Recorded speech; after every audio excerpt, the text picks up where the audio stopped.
છે આ aerobic system થી આપણે તૈયાર કરીએ છીએ, એટલે જેમાં ઓક્સિજનનો ઉપયોગ કરીએ છીએ, એને હલાવવાથી આ બધા બેક્ટેરિયા એના મેળવણમાં ઉપર નીચે જાય છે, જે ઉપર આવે છે ત્યારે એનો ઓક્સિજન મળતો હોય છે, અને હલાવવાથી એની અંદર જે જગ્યા થાય એમાં પણ ઓક્સિજન ઠેઠ નીચે તળિયા સુધી જતો હોય છે, એના કારણે એની સંખ્યા ઝડપથી વધે છે. અને એટલા માટે એને 2 ટાઈમ 3 ટાઈમ હલાવવું જરૂરી છે. બરાબર. હવે બીજી બાબત આવો, જીવામૃત પછી ઘન જીવામૃત. ઘન જીવામૃત ને એમ કહે છે કે ભાઈ આને સોયડામાં જ કેમ રાખો છો, પ્રશ્ન કરશે. બરાબર. તો ઘન જીવામૃત અને જીવામૃત એને પણ સોયડામાં રાખવું પડે છે. બરાબર. સોયડામાં રાખવાનું કારણ શું છે?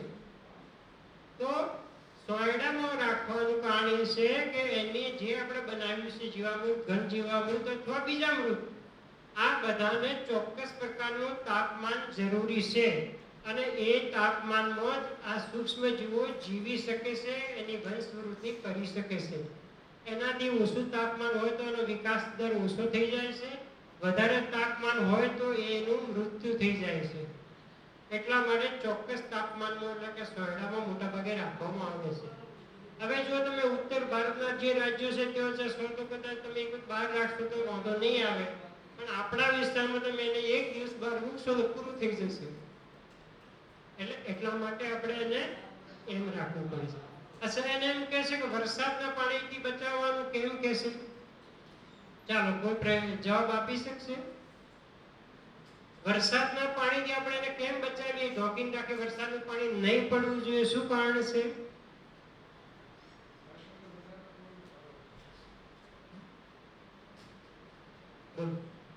કોઈ મિત્ર કહેશે?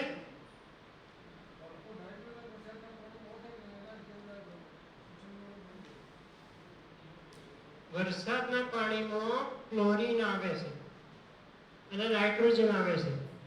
આ જે વાયુઓ છે એ પેલા એની સાથે પ્રક્રિયા કરે છે, એના કારણે એની જે ગતિ છે ધીમી પડે છે, અને કેટલીક વખતે એનું સૂક્ષ્મ જીવોનું મૃત્યુ થઈ જાય છે.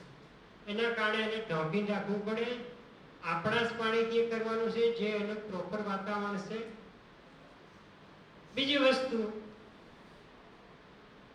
જીવામૃત અને ઘન જીવામૃત કેટલા પ્રમાણમાં વાપરવું જોઈએ, ક્યારે વાપરવું જોઈએ?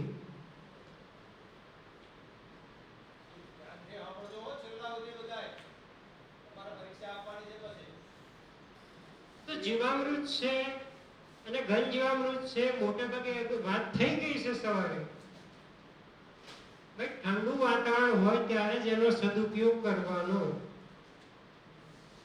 બહુ ગરમી પડતી હોય તમે એને નાખશો તો એ મરી જશે.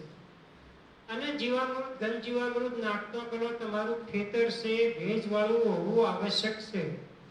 સૂકા ખેતરમાં નાખી શકાય નહીં. અને જો નાખ્યું હોય તો સોજના ઠંડા ટાઈમે રાતના સમયે નાખો ને તરત જ એમાં પાણી આપવાનું, નહીતર એનો કોઈ હેતુ રહેશે નહીં. બેક્ટેરિયા મરી જશે, સૂક્ષ્મ જીવાણુ મરી જશે. એટલે આ મહત્વની વસ્તુ છે, અને આવા પ્રશ્નો તમને ખેડૂતો કરશે. હવે બીજો એક પ્રશ્ન છે કે સૂક્ષ્મ જીવાણુઓ છે કયા કયા પ્રકારના એમાં પેદા થાય છે? આવું પણ કે છે.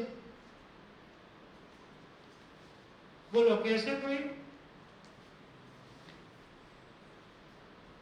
અસંખ્ય પ્રકારના સૂક્ષ્મ જીવાણુ પેદા થાય છે, પણ જે આપણને ખેતીમાં ઉપયોગી છે, જે નાઇટ્રોજન ફિક્સેશનનું કામ કરે છે, જે પોટાશ અને ફોસ્ફરસ વધારે છે, જે પાક ખેડૂત જે જમીનની અંદર ખાતર એટલે હ્યુમસ રહેલું છે એને ખોરાકને લાયક એટલે કે વનસ્પતિ લઈ શકે એવા ખોરાકને લાયક બનાવે છે, એવા પ્રકારના બેક્ટેરિયા, વાયરસ અને ફૂગ હોય છે.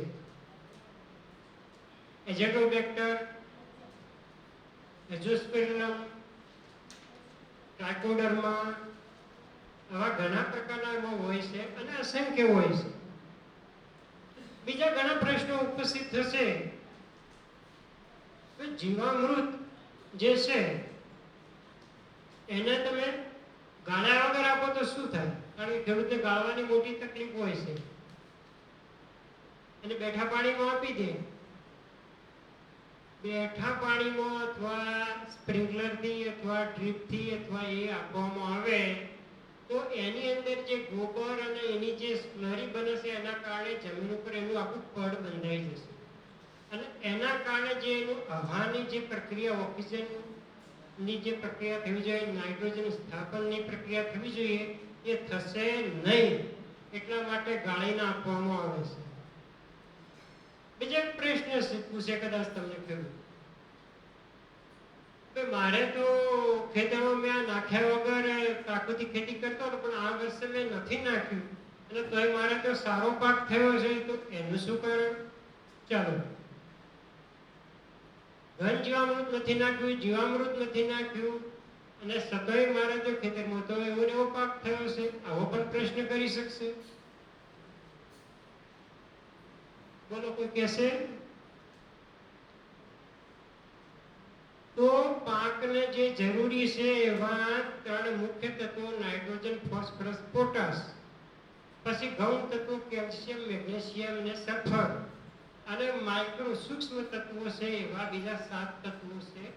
આમ કરીને જે આ બધા તત્વો છે એ તત્વો આ જમીનની અંદર વિવિધ રીતે સ્થાપિત થાય છે. હવે કઈ રીતે થાય છે તમે કહેશો?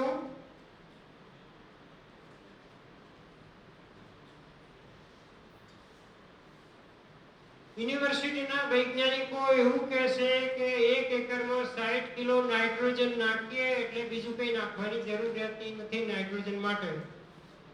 બરાબર છે? આ એમનો અભિપ્રાય છે, રિસર્ચ કરીને કીધેલું છે. તો પછી બીજા કયા કારણે નાઇટ્રોજન મળે છે? તો પરિસરની જો મેં વાત કરતો હતો ને, આમાં આ વસ્તુ આવી જાય છે. એક તો આવે છે વરસાદ, જે 78% હવામાં નાઇટ્રોજન છે પણ એ શેના દ્વારા મળે છે? વરસાદના પાણી દ્વારા સીધું જમીનમાં આવે છે, વનસ્પતિને મળે છે. બીજું છે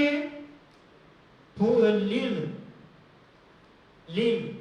જે ચોમાસામાં વરસાદ થાય ત્યારે લીલું જે ઉગી જાય લીલ, એના આપણે એક એજોલા પ્રકારની લીલ તો આપણે ઉછેરીએ છીએ, તો એ નાઇટ્રોજન સ્થાપિત કરે જમીનમાં.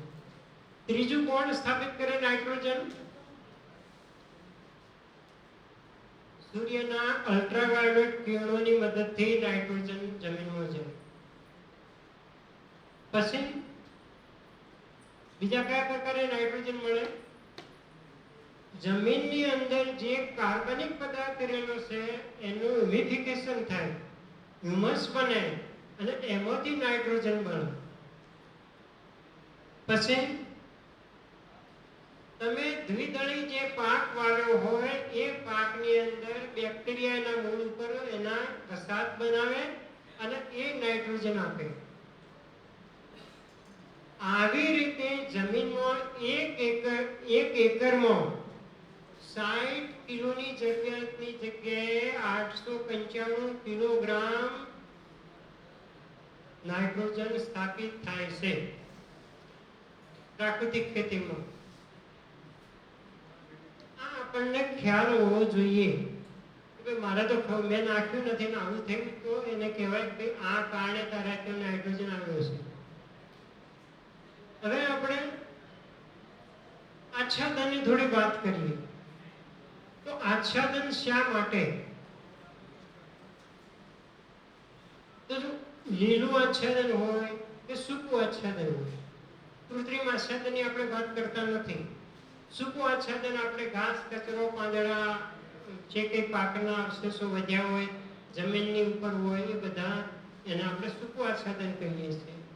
અને લીલું આચ્છાદન જે આપણે એની પાકની સાથે વાવીએ છીએ, દાખલા તરીકે આપણે મગફળીનો પાક વાવ્યો અને સાથે અંદર કંઈ બીજું વેલાવાળી શાકભાજી વાવી દીધી હોય તો એ લીલું આચ્છાદન આપશે.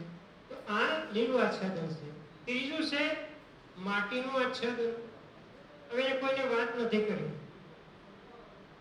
જંગલમાં મોટા ભાગે વૃક્ષોનું વાવેતર થાય છે ત્યારે ત્યાં કંઈ પેલા નાખવા નથી જતા લીલું આચ્છાદન કે સૂકું આચ્છાદન.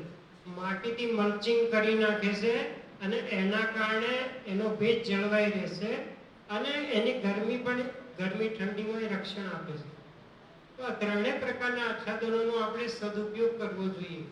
ઘણા ખેડૂત ભાઈઓ પાસે અને આપણે એમ કહીએ 100% આચ્છાદન, પણ જ્યારે કોઈ પણ શક્યતા ના હોય ત્યારે માટીનું મલ્ચિંગ કરી દો, એનું આચ્છાદન કરી દો, કઈ ના હોય તો આચ્છાદનથી ફાયદા શું થાય છે?